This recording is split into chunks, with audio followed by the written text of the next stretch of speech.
नमस्कार। हमारे बीच में आज वर्धमान नगर यानी कि पश्चिम बंगाल से आए हुए संजय पाल जी है, जो सुवर्ण प्राशन के 60 के ऊपर केंद्र चला रहे हैं और लगभग 5 साल से जुड़े हुए हैं। लगातार 5 वर्षों से वो ये सेवा दे रहे हैं। तो उनका हम स्वागत करेंगे और थोड़ी बातचीत उनसे कार्य के बारे में आज करेंगे। नमस्कार संजय पाल जी। नमस्कार। नमस्कार गुरु जी। जी, पहले आप ये बताइए कि आपको संस्कृति आर्य गुरुकुलम से जुड़ने की प्रेरणा कब मिली, कैसे मिली, संक्षिप्त में। एक्चुअली मैंने पहला अनुप्रेरणा मिले थे राजीव दीक्षित जी को पास। बहुत कुछ मैंने प्रेरणा मिला जे मैंने खुद का जीवन छोड़ के सोसाइटी के लिए कुछ करना है जी। वो सर्च करके करके हम एक प्रोग्राम में एक बार एमपी गए थे, मध्य प्रदेश। उस बार पहली बार गुरुजी का साथ परिचय हुआ, मौका मिला, लेकिन फिर बाद में भूल गया। नरसिंहपुर। हाँ। एमपी में नरसिंहपुर में कार्यक्रम था। हाँ, 2016। हाँ, उस टाइम में। तो फिर 2-3 साल बाद में मैंने कुछ नहीं कर पाया, लेकिन मैंने ये तब हम जुड़े हुए थे क्या पंचगव्य से। लेकिन मैंने एक बार मैंने ये रियलाइज़ किया कि पंचगव्य से बहुत सारी लिमिटेशन है और कुछ सीखना है, ये सीखना बहुत सारी बाकी है। फिर अब वो मैंने उसी टाइम मेरे को याद आया और मेरा एक मित्र है जयदेव प्रधान जी, उनको साथ बातचीत करने के बाद हम संस्कृत आर्य गुरुकुलम को साथ मिला और हर उनका गुरुजी को वीडियो हम देखना शुरू किया और उनको कार्यक्रम में हमने योगदान किया। अच्छा, अभी बात हम करते हैं सुवर्ण प्राशन की। तो मंत्र औषधि सुवर्ण प्राशन के मूवमेंट के बारे में आपने पहली बार कब जाना? वो एक्चुअली जाना तो वो एमपी में ही 2016 में, लेकिन मैंने उतना ध्यान नहीं दिया। तब मेरे मन में बैठे हुए थे पंचगव्य वन सॉल्यूशन, और पंचगव्य में सब कुछ हो जाएगा, ऐसा कुछ हम मेरे मन में बैठे हुए थे।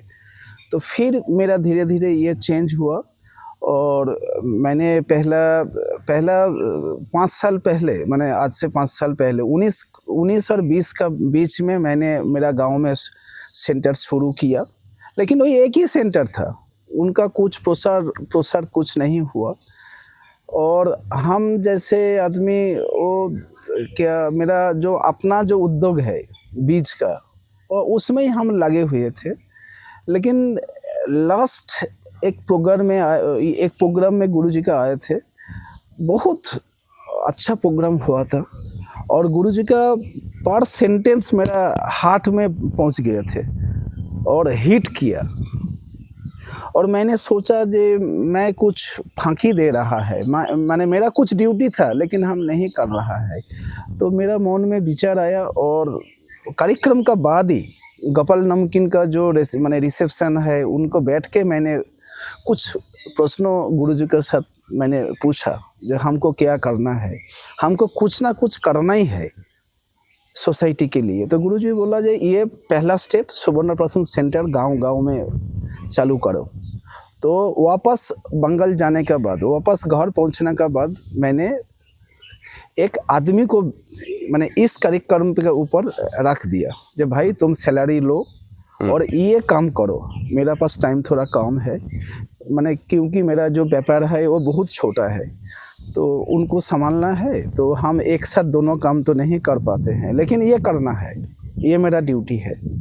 तो एक आदमी को मैंने खड़ा किया, उनको सैलरी वगैरह, बाइक वगैरह सब कुछ दे के फिर चालू हो गया और अभी 60 का ऊपर पहुंच गया। अभी तो 60 गाँवों में चल रहा है। 60 गाँव का ऊपर चल रहा है। और एक्चुअली फिगर 63-4 हो सकता हो गई। और लगभग अंदाजन एक केंद्र में जो हम लेते यहाँ पर डेटा, तो उस हिसाब से लगभग 150 आसपास बच्चे हो रहे हैं, किसी में तो 200 भी हो रहे हैं। 200 का ऊपर भी हो रहा है, 100 का नीचे भी हो है। तो ऑन एन एवरेज 150 गिने, 100 गिने, 100 तो भी 10,000 से ऊपर बच्चे। 100 का ऊपर, 100 प्लस ऑन एन एवरेज। हाँ, तो 77 या 8,000 बच्चे। एक्चुअली बंगाल में और कोई भाई तो काम कर रहा है, हाँ तो हमारा उधर लगभग 70 के ऊपर सेंटर है। हाँ लेकिन मैंने मेरा जो आदमी है और हम जो है, हम दो आदमी मिलकर 60 का ऊपर किया। 60 का ऊपर किया। ओके, तो ये लगभग आप जो 3-4 साल से चला रहे हैं, तो मैं ये जो हमारे लोग हैं, प्रेक्षक देखते हैं हमको, तो उसको मैं ये बताना चाहूँगा आपकी ओर से, या पूछना चाहूँगा उनकी ओर से आपको, कि ये जो सुवर्ण प्राशन मूवमेंट है, मंत्र औषधि सुवर्ण प्राशन मूवमेंट, उससे क्या रिस्पॉन्स मिला? मतलब आपको बच्चों को कोई डिसीज़ में फ़ायदा हुआ हो जो उन्होंने आपको बताया हो सामने से आकर, या कोई ऐसे अनुभव हो कि समाज से क्या लाभ मिला? जैसे एक सरकारी अधिकारी की आप बात कर रहे थे, करवाई थी, तो वो थोड़ी बात करिए ताकि वो आसान रहे कि कैसा रिस्पॉन्स मिल रहा है और क्या चुनौती आ रही है, मतलब क्या तकलीफें आ रही है और रिस्पॉन्स भी क्या आ रहा है, वो दोनों की बात करिए। पहले चुनौती की बात करें। तो उनको जो रिस्पॉन्स मिला बच्चों का, मेरा एकदम डायरेक्ट जो है उनका दो भाग है। एक भाग है उनको क्या, उनको वो सोचते थे कि ये बहुत स्वाभाविक है, क्योंकि नहीं ऐसा ही है, वही है, यही है, ऐसा करके वो कुछ नहीं माने बोलते हैं, तो ठीक है चलो। लेकिन वो समझते हैं जो अच्छा कुछ हो रहा है, लेकिन कुछ नहीं बोलते हैं। और कुछ है ऐसा स्पेशल केसेस। नहीं, पहली बार पुलिस की बात बताइए जो आपने मुझे फोन किया था। ओ अच्छा। हाँ, तो बात यही है कि अब बंगाल में काम करना माने बहुत सारी दिक्कत है, क्योंकि उधर पॉलिटिकल पोल्यूशन बहुत ज़्यादा है। हाँ, मेरा मैंने क्या कहना है, पॉलिटिकल पोल्यूशन। जी जी। तो क्या हो गया, इस हमारा ये हेड ऑफिस जैसे, तो गुरुकुल है। गुरुकुल कहाँ है? गुजरात का है। उनका आदमी का जो पॉलिटिकल आदमी है अभी, तो उनका मन में बैठे गया गुजरात मतलब बीजेपी, तो ये बीजेपी का कोई माने कार्यक्रम है, तो वो सीधे पुलिस कंप्लेन कर दिए जे ये बच्चों को माने पिला रहा है, ये क्या है, कौन क्या करेगा, और ये बीजेपी का प्रोग्राम है। तो पुलिस स्टेशन वाला मेरे को बुलाया।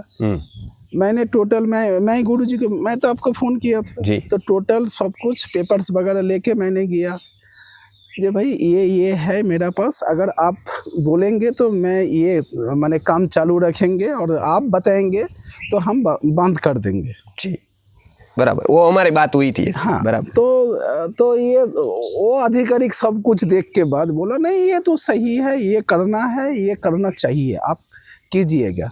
हाँ, मैंने फिर बोला आपका घर में कोई बच्चा है आपका, हाँ, तो मेरा रिक्वेस्ट है आप भी ये पिलाओ, आप ये गांव में एक केंद्र चालू करो, क्योंकि ये आपका सुविधा मिलेगा, आपका गांव का बच्चों का सुविधा मिलेगा, ये मेरा कोई फ़ायदा नहीं है।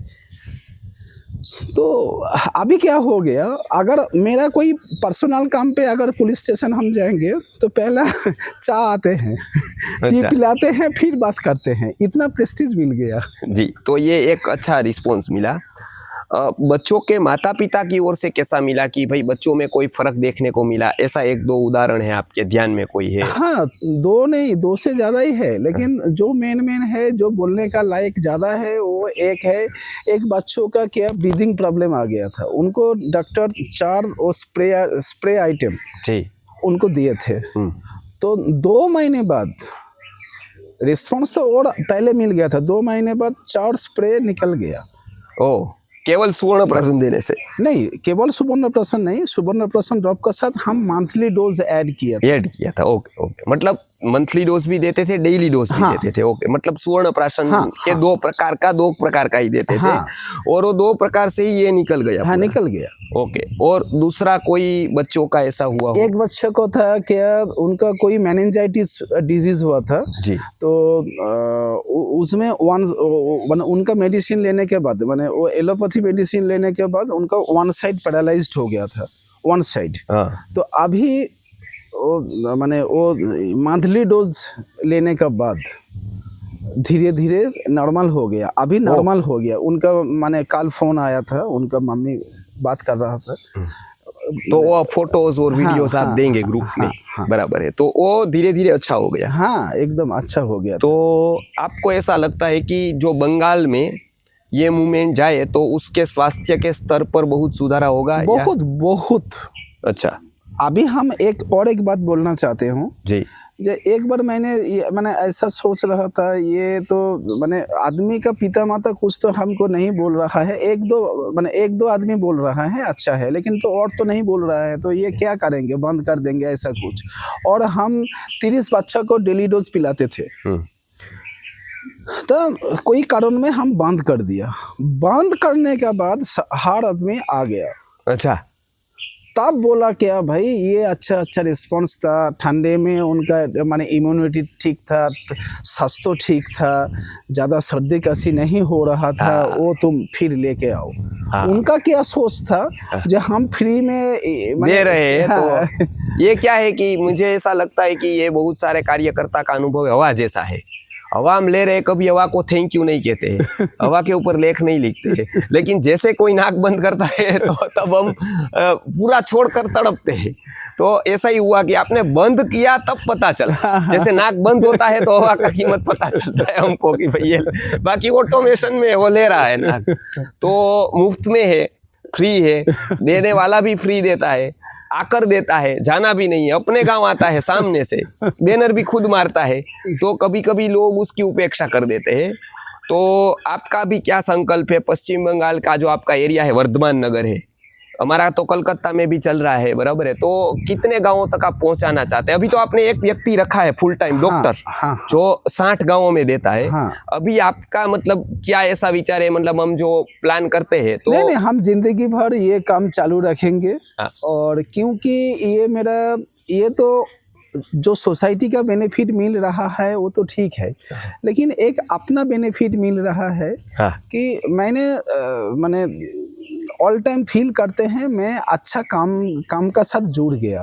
वाह, ये सब ऑल टाइम मेरे को एक अच्छा सोच, मेरे को एक अच्छा फीलिंग्स देते हैं जी, आत्मसंतुष्टि। हाँ, संतुष्टि मिलते हैं, आत्मसंतुष्टि। हमने अच्छा काम किया, हमारा जो कर्तव्य था वो पूरा किया। हाँ, तो अगला मतलब अभी कर रहे हैं पूरा, बराबर। और अभी कितने गांव हम गिने यदि, तो आपके आसपास के मतलब लगभग 1000 गांव होंगे मेरे हिसाब से। हाँ तो है, मैंने बाकी है, काम तो बाकी है, लेकिन हम काम करेंगे, हम काम चालू रखेंगे। और हम लोग अभी सोच रहा है जो और एक आदमी हम मैंने अभी तो नियोजित किया, फिर और हम सोच रहा है और 2-3 आदमी अगर नियोजित कर देंगे तो और काम बढ़ सकता है, कम बढ़ेगा, बराबर है। तो ये मैं फिर से संस्कृति आर्य गुरुकुलम की ओर से आपको धन्यवाद देता हूँ, और आप ये कार्य के संकल्प लेकर ये कार्य को आगे बढ़ाए।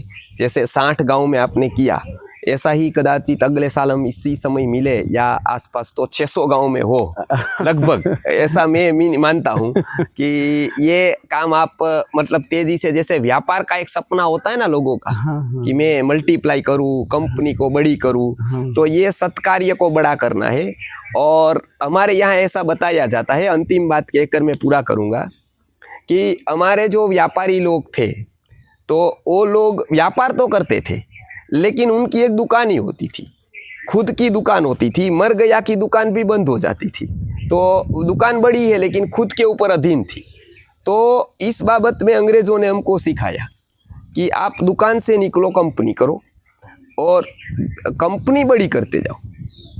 कंपनी बड़ी करते जाओगे तो आपका पैसा भी बड़ा होगा, बराबर है, आपका सुख सुविधा भी बड़ी होगी, आपकी प्रॉपर्टी भी बड़ी होगी, सब बड़ा होगा। क्या करते जाओ? कंपनी बड़ी करता जाओ। पैसे के लिए काम मत करो, कंपनी के लिए काम करो। पैसा बड़ा करने का लक्ष्य मत रखो, कंपनी बड़ी करने का लक्ष्य रखो। तो एक क्रांति आई, जिसने 1 लाख नहीं देखे थे उसके पास 1 करोड़ आ गए, 100 करोड़ आ गए, 1000 करोड़ आ गए। ये हुआ किसानों का आज देख रहे। तो उसी तरह से हमारे गुरुजी ने बताया कि आप आत्मा बड़े करने का लक्ष्य रखो, सेवा बड़ा करने का लक्ष्य रखो, सेवा बड़ी करते जाओ, आत्मा बड़ा करता जाओ, आपका सब कुछ बड़ा होता जाएगा। तो ये फलित हम देख रहे कि वहाँ पर भी ऐसा हो कि हम सेवा को बड़ी करें, कार्य को बड़ा करें, बराबर है, आत्मा को बड़ा करें, तो बाकी का सब बड़ा ही होता जाएगा चाहे हम करें या ना करें। तो इसी शुभेच्छा के साथ आप आई यहाँ पर गुजरात में हमारे आर्य संस्कृति आर्य गुरुकुलम में, आपके बंगाल से भी यहाँ बच्चे पढ़ रहे हैं, हाँ हाँ बराबर है, तो वो भी यहाँ से पढ़कर वहाँ गुरुकुल करे और सुवर्ण प्राशन पूरे बंगाल में हम ले जाए, ठीक। बराबर है। कितने जिले हैं उतने जिलों में, जितने गांव हैं उतने मैक्सिमम गांवों में ये ले जाए, तो फिर से हम अगले साल मिलेंगे जैसे आप आते हर साल और इसी तरह से ये कार्य को कितना बढ़ाया उसका हम चर्चा करेंगे, लोगों को पता चले कि बंगाल में भी ऐसा 100 गांवों में चल रहा है और वहाँ गर्भ संस्कार केंद्र खुले, स्वास्थ्य सेवा सुविधा बढ़े वहाँ पर, ताकि हजारों बच्चों का आशीर्वाद हमको मिले, उनके स्वास्थ्य के प्रति हम कुछ कर पाए और अपना ये वैद्य जीवन को सार्थक कर पाए, आयुर्वेद की कुछ सेवा कर पाए। तो यही शुभाकांक्षा के साथ हम आज का पॉडकास्ट पूरा करते हैं। नमस्कार।